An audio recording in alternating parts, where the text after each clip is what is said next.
आज हम पढ़ेंगे बेटा one of the most important topic जो अगले 5-7 दिन तक कंटिन्यू चलेगा, जो हमारे फिजिक्स के लिए बहुत ही ज्यादा इंपॉर्टेंट है।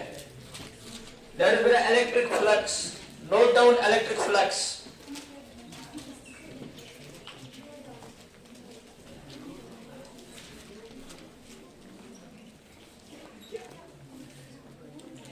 हमें नहीं पता इलेक्ट्रिक फ्लक्स क्या होता है, लेकिन एक चीज हम अभी यहां पे याद रखेंगे, it is denoted by letter phi. This symbol is called phi.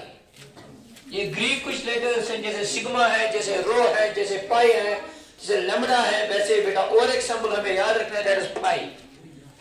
Electric flux आगे जाके हम पढ़ेंगे 2-3 महीनों के बाद। Magnetic flux both are denoted by letter phi, लेकिन इलेक्ट्रिक फ्लक्स को हम लिखेंगे बेटा फाई, लेकिन यहां पे लिखेंगे ई।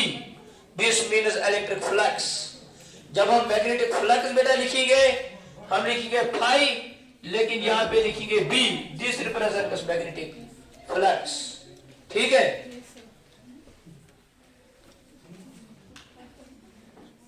तो फ्लक्स क्या होता है?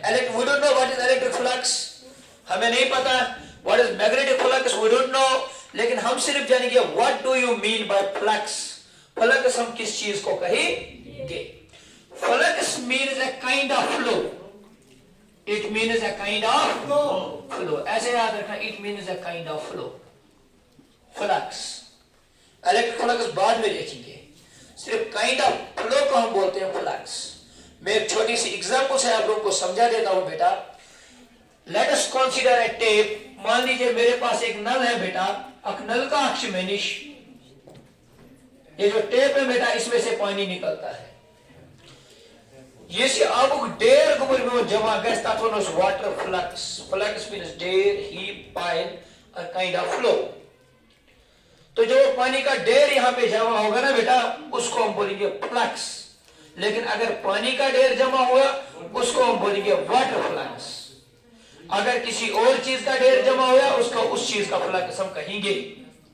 तो समझो बेटा, यहां से इस नल में से पानी आ रहा है, यहां से कुछ पानी निकल रहा है इस नल में से। मैंने नीचे से क्या किया बेटा, बनकन कर मैं काम मैं उसको बनकन अक लगोट आप गोबर में गिलास आक। इस गिलास में बेटा ये पानी बेटा जमा हो जाएगा, इसमें इस पानी का फ्लक्स जमा होगा, लेकिन वो जो फ्लक्स ऑफ वाटर जमा होगा वो बहुत कम होगा। इसके बाद अगर मैं बेटा अगर दो का टूर किसी और बर्तन को मैं लाऊंगा, उसको यहां पे रखूंगा बेटा, वो इतना बड़ा होगा। जब वो इतना बड़ा होगा, अब मैं कहूंगा जो इसमें फ्लक्स बेटा जमा होगा वाटर का, वो इतना ही होगा, कम होगा या ज्यादा? आप कहोगे सर जो पहले फ्लक्स ऑफ वाटर था, ये वाला इससे थोड़ा बहुत ज्यादा होगा। अब अगर मैं बाल्टी को लाऊंगा या किसी और बर्तन को जो इससे बड़ा होगा, तो उसमें जब हम देखेंगे, उसमें ये फ्लक्स बेटा इससे कहीं ज्यादा जमा होगा। अब अगर मैं वाटर की टैंक लाऊंगा, बहुत बड़ी टैंक लाऊंगा, उसमें इसी पानी को जमा करूंगा, तो उसमें ये पानी का जो फ्लक्स होगा वो इससे भी ज्यादा जमा होगा। तो इन सारी एग्जाम्पलों से मुझे एक चीज समझ में आती है, जितना हम इस एरिया ऑफ क्रॉस सेक्शन को, जितना हम इस एरिया को बेटा कम करेंगे या ज्यादा करेंगे? तो कम करेंगे या ज्यादा करेंगे? उतना फ्लक्स कम होगा या ज्यादा? तो मैं सबसे पहले लिखूंगा वाटर फ्लक्स। अभी मैंने इलेक्ट्रिक फ्लक्स नहीं पढ़ा, मैं लिखूंगा flux is denoted by letter phi. This phi is बेटा directly proportional to intensity. Sorry, this phi is directly proportional to area of cross section. जितना हम एरिया ऑफ क्रॉस सेक्शन को बढ़ाते हैं, उतना इसमें इस चीज का ढेर ज्यादा जमा होता है। जितना हम एरिया को कम करेंगे, फ्लक्स बेटा कम जमा होता है। दूसरी चीज, मान लीजिए अब मुझे ज्यादा फ्लक्स चाहिए। इस ज्यादा फ्लक्स को बेटा हासिल करने के लिए मुझे एरिया ऑफ क्रॉस सेक्शन बहुत ही ज्यादा चाहिए। अब मैंने क्या किया, मैंने नीचे एक बहुत बड़ी टैंक रखी, बहुत बड़ा बर्तन रखा यहाँ पे, जिसका एरिया ऑफ क्रॉस सेक्शन इतना है। इसमें से बेटा बहुत ही ज्यादा फ्लक्स जमा होगा। अब सो जब इतना फ्लक्स इसमें जमा होगा, लेकिन जो ऊपर से पानी आ रहा है इस नल में से बेटा वो बहुत ही कम आ रहा है। अगर बहुत कम आ रहा है बेटा तो जो फ्लक्स यहाँ पे जमा हो रहा है ये ज्यादा होगा या कम होगा? कम होगा। दैट मीन जो ये फ्लक्स है बेटा ज्यादा होगा, लेकिन it will take lot of time. अगर मैं इस इंटेंसिटी को बढ़ाऊंगा तो विद इन नो टाइम यहाँ पे फ्लक्स ज्यादा जमा होगा। तो मैं लिख सकता हूं बेटा phi is directly proportional to intensity. जितनी रफ्तार ज्यादा होगी पानी की उतना ढेर ज्यादा जमा होगा, जितनी रफ्तार कम होगी बेटा उतना ये क्या कम जमा होगा। बात समझ आई? तो this is water flux. Similarly अगर हमें बेटा इलेक्ट्रिक फ्लक्स को देखना होगा, किसको? इलेक्ट्रिक फ्लक्स को, तो वो भी होगा बेटा ढेर, वो भी होगा हीप, लेकिन किन का बेटा? इलेक्ट्रिक फील्ड लाइन्स का। इलेक्ट्रिक फील्ड की लाइन्स का कितना झुंड है, कितना ढेर है किसी जगह को, उसको हम बोलेंगे इलेक्ट्रिक फ्लक्स। क्या बोलेंगे? अगर बेटा एरिया ऑफ क्रॉस सेक्शन ज्यादा होगा तो फ्लक्स क्या होगा? अगर इलेक्ट्रिक फील्ड लाइन्स की इंटेंसिटी ज्यादा होगी तो फ्लक्स भी क्या होगा? ज्यादा होगा। मैं ऐसे समझाऊंगा, let us consider this a positive plate. अगर इस दीवार को मैं पॉजिटिव प्लेट कंसीडर कर रहा हूं, यहां से इलेक्ट्रिक फील्ड लाइन्स निकलेंगी या नहीं निकलेंगी? Electric field lines start from and ends at, तो यहां से इलेक्ट्रिक फील्ड लाइन्स कंटिन्यूअसली निकलेंगे। तो इसके सामने अगर मैं दो एरियाज को कंसीडर करूंगा, this is area number 1 that is A1 बेटा, this is area number 2 A2। तो एरिया A1 का ज्यादा है या A2 का? तो आप मुझे बताओ इलेक्ट्रिक फील्ड लाइन्स का फ्लक्स जो ढेर है वो A1 में ज्यादा है या A2 में है? A2 में ज्यादा है। तो हम कैसे कहते हैं इलेक्ट्रिक फ्लक्स क्या होता है और कितना होता है? हम मैथमेटिकली कहते हैं इसमें से कितनी नंबर ऑफ लाइन्स पास हुई? 2। जवाब दो, कितनी हुई पास? 2। और इसमें कितनी हुई बेटा? 1 2 3 और 4। तो जितनी number of electric field lines किसी एरिया में पास होती है उसको हम बोलते हैं इलेक्ट्रिक फ्लक्स। क्या बोलते हैं? ठीक है बेटा? इलेक्ट्रिक फील्ड यूनिफॉर्म होना चाहिए ना? नॉन यूनिफॉर्म भी होगा चलेगा, ठीक है? हाँ, इंटेंसिटी क्या है?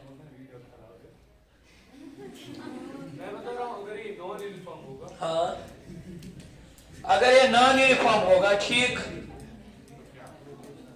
ठीक, फिर we'll put first area on the start है, हाँ, second यहां पे मुझे देखना है बेटा, यहां पे इस लोकेशन पे A1 मैंने रखा, इस लोकेशन पे आपको फ्लक्स अलग मिलेगा, इस लोकेशन पे आपको फ्लक्स अलग मिलेगा। that's what I mean. हाँ, यहाँ पे क्यों अलग फ्लक्स है? क्योंकि यहाँ पे एक ही लाइन पास हो रही है। यहाँ पे क्यों है? यहाँ पे इसी एरिया में 2 पास हो रही है। It varies from location to location. अगर नॉन यूनिफॉर्म होगा, अगर यूनिफॉर्म होगा तो हर जगह एक जैसा रहेगा। बात समझ आ रही है? अब देखो, लिखो इलेक्ट्रिक फ्लक्स की definition.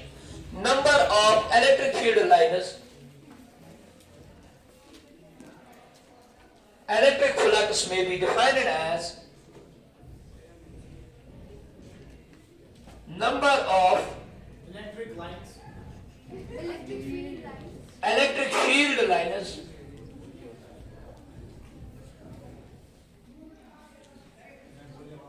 passing through a given area.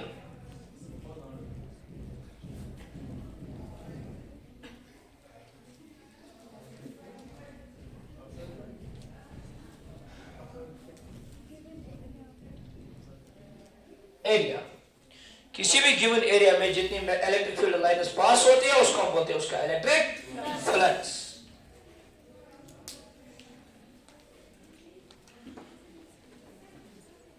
जितनी इलेक्ट्रिक फील्ड की इंटेंसिटी ज्यादा होगी, जितनी उसकी इंटेंसिटी ज्यादा होगी उतना इलेक्ट्रिक फील्ड ज्यादा बनेगा, उतना number of electric field lines भी ज्यादा होगी। तो लिखने का तरीका, phi is directly proportional to electric field intensity, phi is directly proportional to बेटा एरिया। लेकिन याद रखना, ये जो टेप में से बेटा पानी आ रहा था, ये सिर्फ इसका ढेर जो था वो सिर्फ 2 चीजों पे डिपेंड नहीं करता है। एक तो इसकी रफ्तार पे डिपेंड करता था, यहां पे देखो, एक तो इसकी रफ्तार पे डिपेंड करता है, फ्लो दैट इज इंटेंसिटी, और दूसरी जिस चीज पे वो तो एरिया ऑफ क्रॉस सेक्शन था। लेकिन ये और एक चीज पे भी डिपेंड करता है। अगर मैंने नीचे बाल्टी इसके रखा तो इसमें कुछ फलक जमा होगा।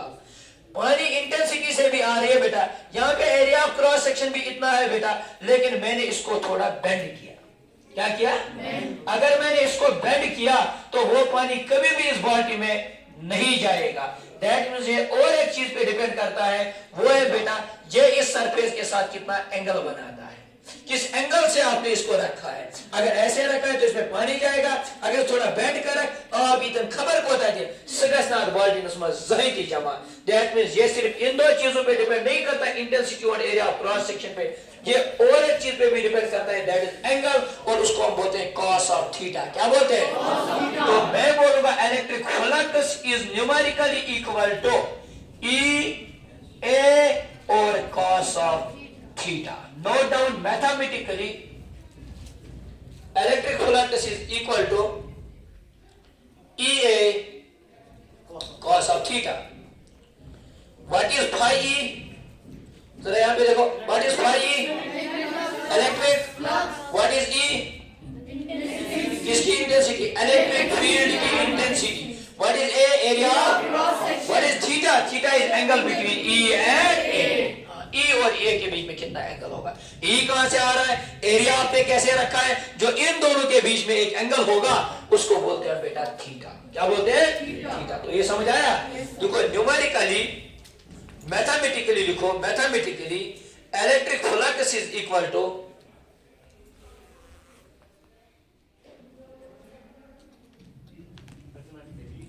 Electric flux is equal to dot product of electric field intensity and area vector E and A.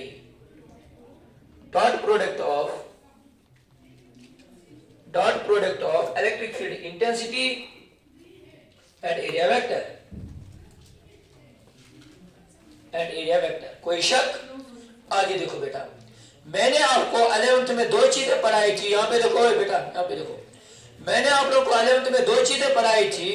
एक को हम बोलते हैं बेटा if resultant R is equal to A dot B। If resultant R is equal to A cross B, अगर दो vectors का cross product होता है तो यहाँ पे साइन ऑफ थीटा आएगा, और जो रिजल्टेंट होता है वो ऑलवेज एक वेक्टर होता है। अगर दो वेक्टर्स के बीच में डॉट होता है या दो वेक्टर्स के पीछे cos थीटा होगा तो वो ऑलवेज उसका रिजल्टेंट स्केलर होगा। क्या होगा? तो लिखो बेटा इलेक्ट्रिक फ्लक्स फिर वेक्टर क्वांटिटी हो गया स्केलर। क्यों? क्योंकि इसके पीछे क्या लगा बेटा? cos of theta. लिखो बेटा इलेक्ट्रिक फ्लक्स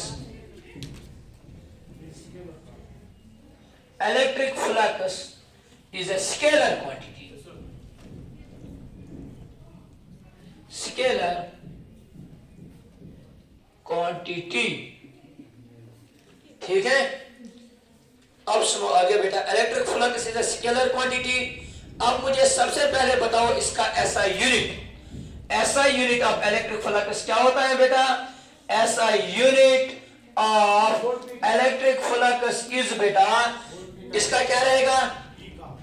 ई का क्या रहेगा बेटा? देखो ई का क्या रहता है? ई जो खुद होती है वो क्या होता है बेटा? फोर्स अप्लाइड पर यूनिट चार्ज। ई होता है फोर्स अप्लाइड पर यूनिट चार्ज, और एरिया की जगह area E cos theta is dimensionless.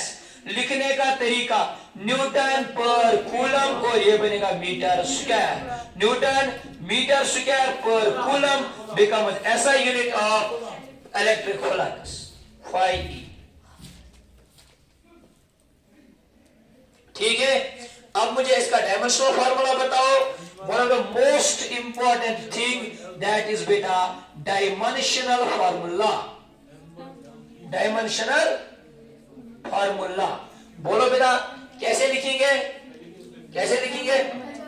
Phi is equal to E into A. E क्या? F upon Q into A. Force का क्या आएगा बेटा? M1। कोई शक? चार्ज का क्या रहेगा? AT। याद है? और एरिया का क्या रहेगा L रेज्ड पावर 2। जरा इसको कैलकुलेट करो L1 L3 e raised power -3 a raised power -1. This is dimensional formula for electric flux and it is one of the most important। Note down, ये पूछा जाता है कभी कभी कॉम्पिटिटिव एग्जाम।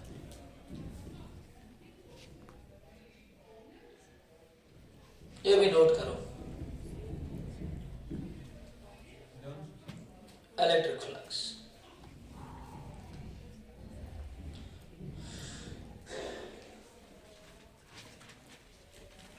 फिर से रिपीट कर रहा हूं, number of electric field lines passing through a given area is called electric flux. कोई शक बेटा? जरा फिर से रिपीट करो, number of passing through is called electric flux. उसके बाद मैंने बोला था बेटा न्यूमेरिकली और mathematically phi E is equal to EA cos of E is electric field intensity, A is area vector and theta is beta angle between E and A. It is a scalar quantity. It is SI unit Newton meter square per coulomb. कोई शक? Dimension formula M1 L3 e raised power minus A raised power minus 1 इस dimension. इसके बाद देखो बेटा आगे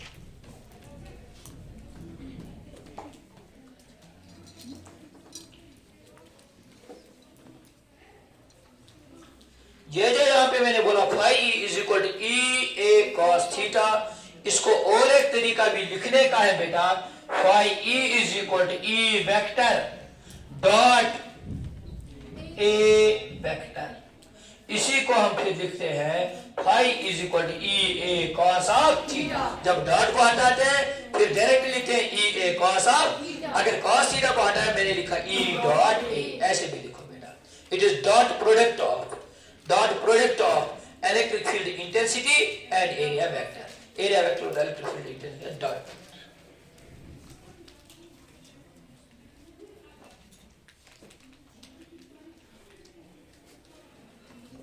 ठीक है, सबसे पहले मैं आपको समझाऊंगा एरिया वेक्टर। क्या समझाऊंगा?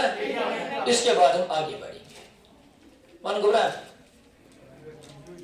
मन का अच्छी कंफ्यूजन नहीं बताइए। Sir, let's consider a non-uniform electric field. यातो ध्वनिक intensity वारिया ज्यादा 25 वारिया। ऐसा करना? ठीक है, पाक से। Let's take two areas A1 and A2. A1 at the beginning and A2 at the terminating point. A2 near its board है हमको।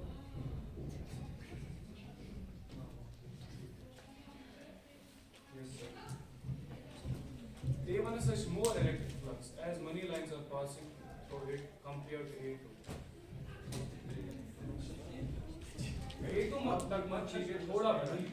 मैं एक चीज समझाऊं बेटा, वो समझा मैं बस नीरी चीज सवाल से जवाब आप समझा बूझ बकर समझाने की कोशिश, शायद आपका सवाल यही होगा, जवाब यही होगा आपके सवाल का। बुजुर्ग गुबर में x into y is equal to 10।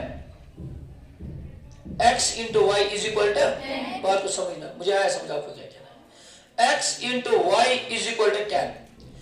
अगर बेटा मैंने लिखा x is equal to 1, ये कांस्टेंट है, this 10 is constant, 10। अगर मैंने x को बेटा 1 कर दिया, अगर मैंने x को y किसके बराबर होगा?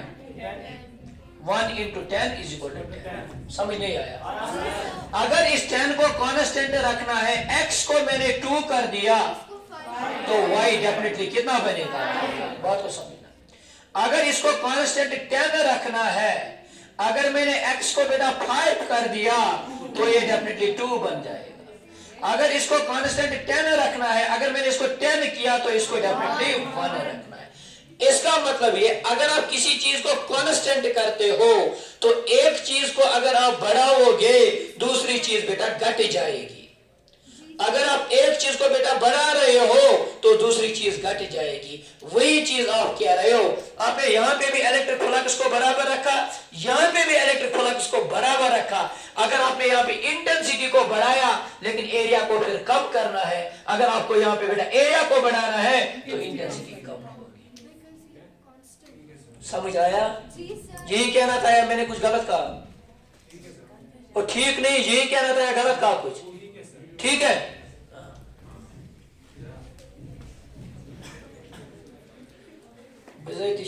बेसिकस मज गड़बड़ है। अब देखो आगे मोस्ट इंपॉर्टेंट फार्मूला जो हर एक बच्चे को याद होना चाहिए, दैट इज बेटा, यहां पे देखो और यहां पे देखो, दैट इज बेटा phi is equal to E dot A और फाई इज इक्वल टू बेटा E A cos of theta. पहले मैं एक्सप्लेन करूंगा इस थीटा को, किसको बेटा? थीटा इज नॉट, इसको अच्छे से नोट करना, theta is naught angle between E and A. Theta is never ever angle between E and A, it is always and always angle between, अच्छे से देखना, it is always and always angle between E and area vector. Area?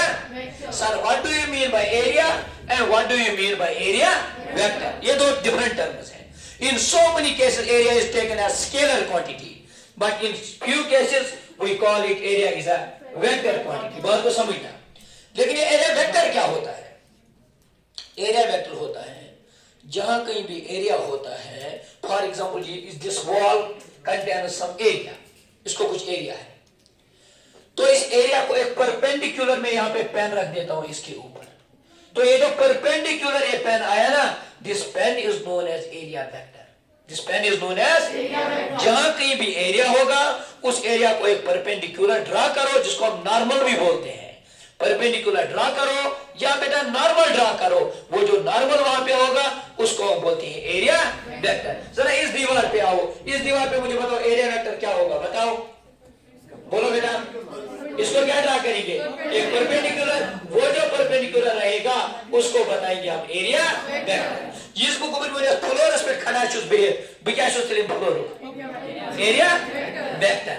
जो भी कोई area होगा, जो भी कोई सरफेस होगी बेटा, उसको एक परपेंडिकुलर आप ड्रा करो, that perpendicular is known as area vector. आया समझ में? तो हमें एरिया नहीं देखना होता है, हमें एरिया वेक्टर देखना होता है।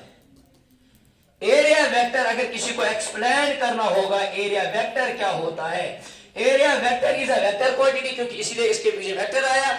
इसका मैग्नीट्यूड होगा जितना बेटा इसका सरफेस एरिया होगा, जितना भी सरफेस एरिया इस एरिया का होगा वो इसका मैग्नीट्यूड बनेगा, और इसकी डायरेक्शन होती है perpendicular to that of area.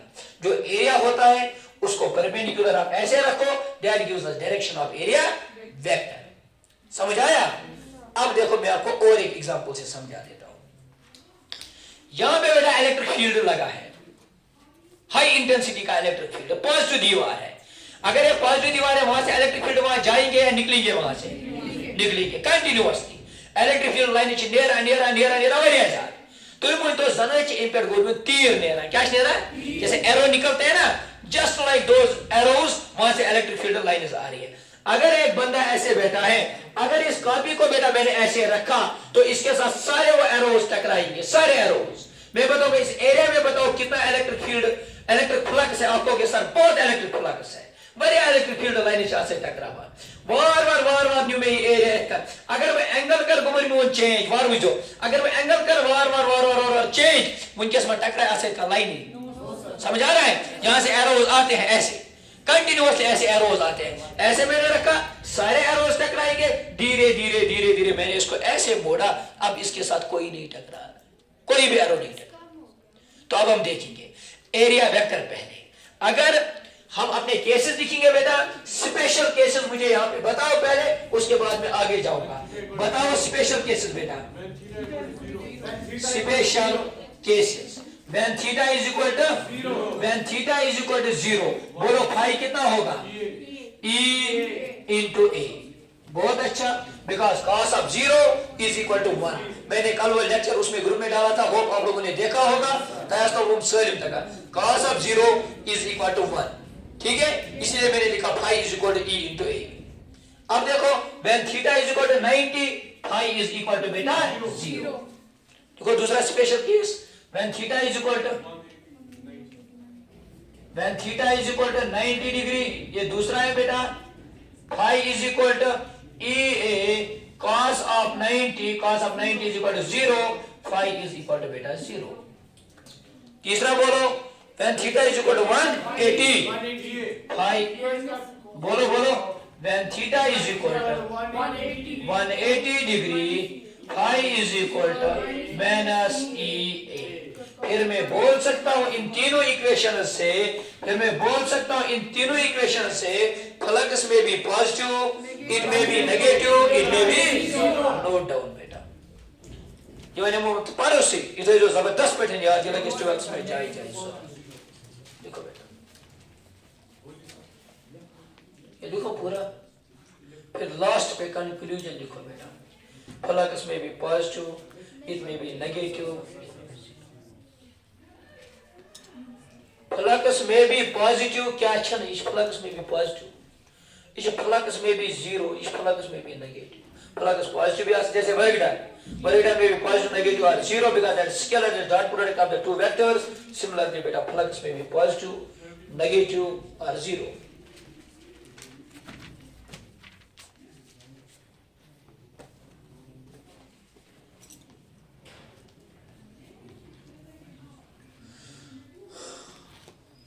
अब अगर यहाँ पे लिखा है, ये लिखा, अब अगर यहाँ पे देखो पहले वाले केस पे आओ, पहले वाले केस पे।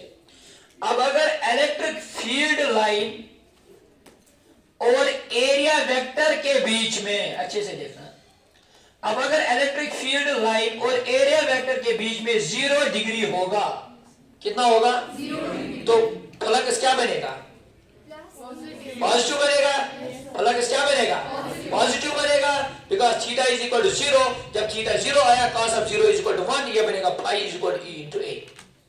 अब देखो, अब अगर इंटेंसिटी ऐसे है, इलेक्ट्रिक फील्ड इंटेंसिटी ऐसे है और एरिया वेक्टर अगर ऐसे है, तो दोनों के बीच में कितना एंगल है? 180। तो फ्लक्स कितना यहाँ पे बना बेटा? माइनस।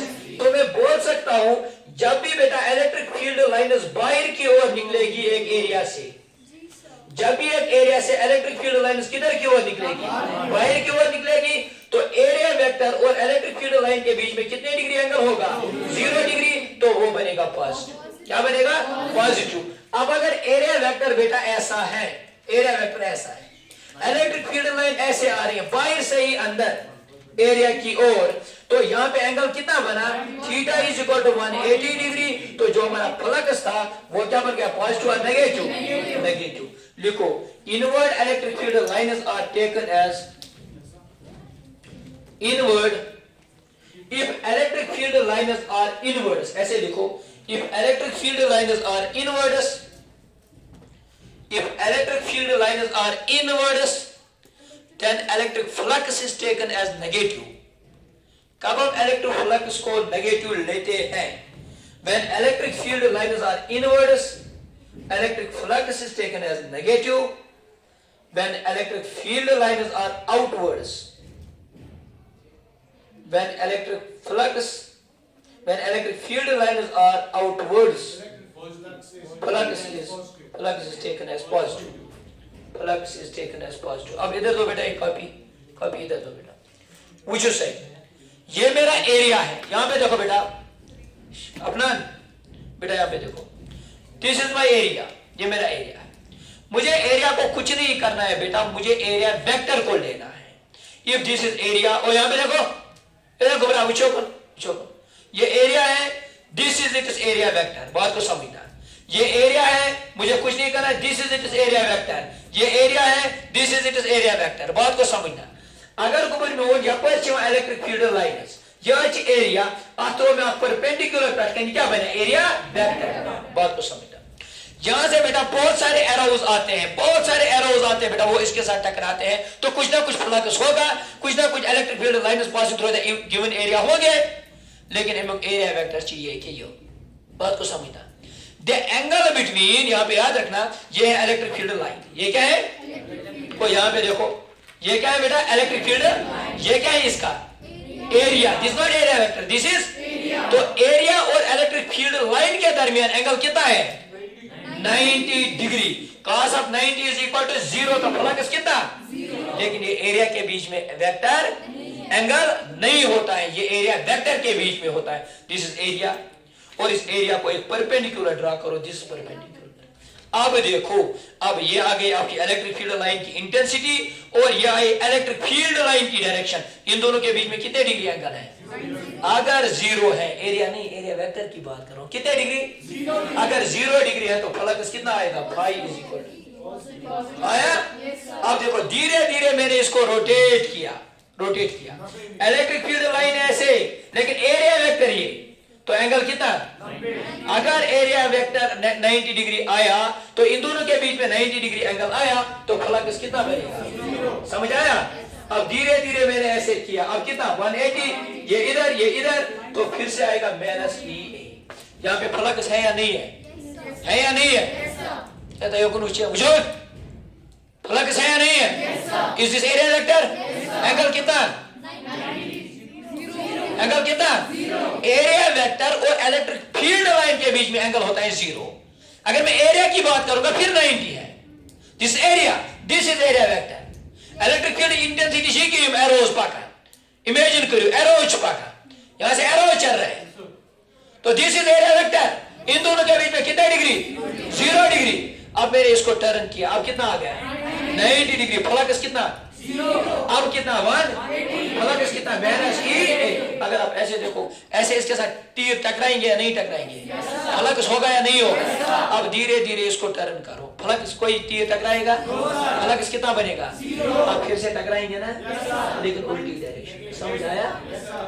ये एरियाज दरमियान वेक्टर, अगर तो ये सोचो एरियाज दरमियान वेक्टर यमक ताकि सो गड़बड़ प्राप्त हो जाए।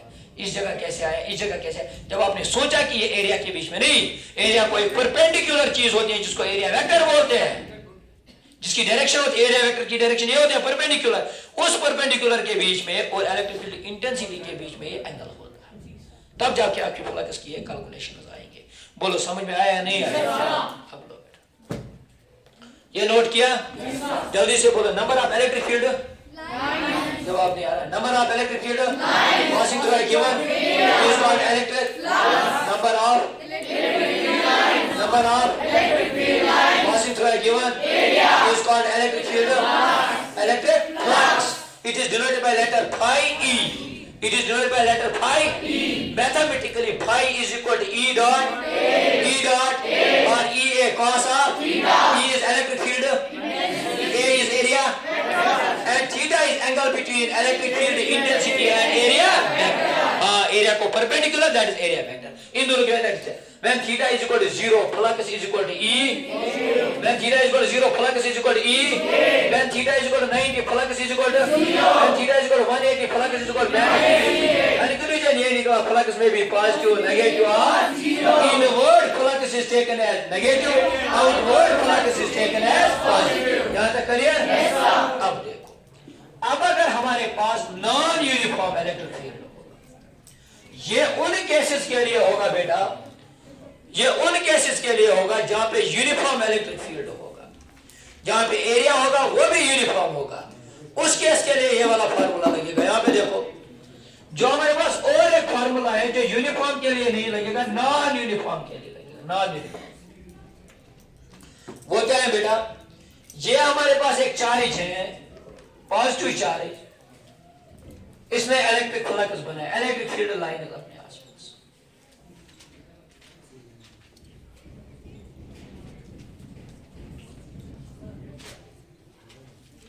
हर साइड से होगी या नहीं होगी?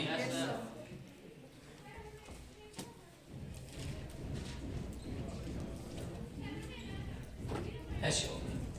अब जो हमारा एरिया होगा, अगर वो यूनिफॉर्म नहीं होगा, अगर वो नॉन यूनिफॉर्म होगा, यहां पे देखो, अगर वो नॉन यूनिफॉर्म होगा तो ऐसे कोई एरिया आएगा, ऐसे कोई नॉन यूनिफॉर्म। यहां पे अगर इलेक्ट्रिक फ्लक्स कैलकुलेट करना होगा तो कैसे करेंगे? देखो, अगर यूनिफॉर्म होगा इजीली हम ई को कैलकुलेट करेंगे। ई को गिवन होगा, एरिया रेक्टेंगल होगा L into B, स्क्वायर होगा 4 pi r, सॉरी स्क्वायर होगा 4 pi r स्क्वायर, या कोई और होगा हम कैलकुलेट कर सकते हैं, 2 pi r L सिलेंडर होगा कोई और। अब अगर नॉन यूनिफॉर्म होगा तो क्या करेंगे? सबसे पहले मुझे दो चीजें पता होनी चाहिए। एक तो इलेक्ट्रिक फील्ड इंटेंसिटी की डायरेक्शन मुझे पता होनी चाहिए, और दूसरी चीज मुझे एरिया वेक्टर की डायरेक्शन भी पता होनी चाहिए। तो this is direction of electric field intensity बेटा, इसको मैं लिखूंगा ई वेक्टर। क्या लिखूंगा? लेकिन यहां पे बेटा जो एरिया वेक्टर है, उस एरिया वेक्टर की डायरेक्शन इस एरिया को परपेंडिकुलर ड्रा करना है। This gives us area vector. बात को समझना। अगर मैं इस वाले एरिया पे जाऊंगा, इस वाले एरिया पे, यहां पे this is electric field intensity, direction of electric field intensity. और यहां पे अगर मुझे एरिया वेक्टर को बनाना है अपना, एरिया वेक्टर, दिस इज बेटा एरिया, इस एरिया को एक परपेंडिकुलर ड्रा करो, दिस इज एरिया वेक्टर। बात को समझना। यहां पे इलेक्ट्रिक फील्ड इंटेंसिटी की डायरेक्शन ये है, यहां पे एरिया वेक्टर की भी डायरेक्शन बेटा यही होगी। तो यहां पे इन दोनों के बीच में एरिया वेक्टर और इलेक्ट्रिक फील्ड इंटेंसिटी के में थीटा इज इक्वल टू 0। यहां पे थीटा का कुछ एक वैल्यू थीटा 1, यहां पे थीटा 2, यहां पे बेटा आएगा थीटा 3, यहां पे आएगा कुछ और, यहां पे आएगा कुछ और, यहां पे कुछ और आएगा।